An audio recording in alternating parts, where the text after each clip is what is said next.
For those of you who don't know me, my name is Rob, also known as Ray. Bye, Chris. We lived in the same town for most of our lives, went to the same schools, even the same college, UConn. First off, I want to say thank you to Bill and Donna DeLeon, Ed and Mary Ellen Collett, the wedding party, and of course, all the family and friends that came to celebrate the union of Big Chris and Little Chris.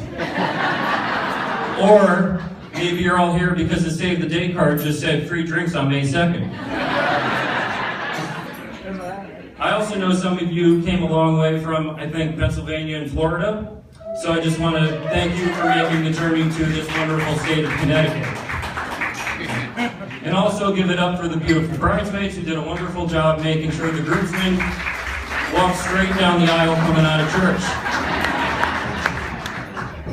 And last but not least, let's thank Christina, who by the way is looking very gorgeous today, for making this day happen.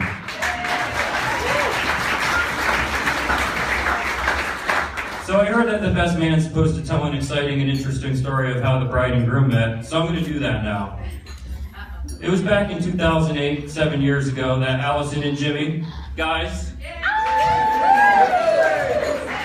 set them up with a first date at SBC here in Branford. And that's about it. I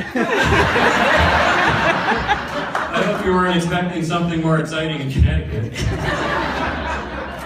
From Rob. For those of you who don't know Chris very well, it's important to note that he loves eating bacon, steak, sausage, elk, and since he loves all of God's creatures equally, that's a quote, he recently hunted and killed a scimitar oryx, which is extinct in the wild.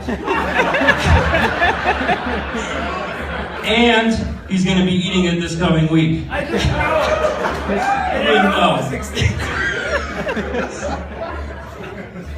His love of animals holds no bounds as long as they end up in his mouth. Chris and I are pretty close, maybe too close. Christina has a little animosity and jealousy towards me, and Christina can attest to this, as Chris and I spend most weekends together, especially in the winter and spring when we're staying in Vermont. She's also making comments to me like, oh, you're going to hang out with your boyfriend for the weekend? Just this morning, she sent me a text message and told me to make sure that I mentioned her in this speech, at least once. Well, today's the day that I can finally say it's now your problem and not mine.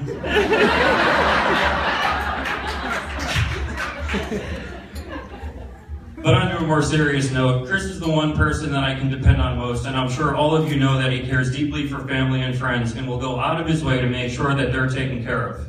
I know Christina to be the same way, with family being the most important. And together they will create a new family, and while doing so, they will strengthen the ones around them, and that begins right now.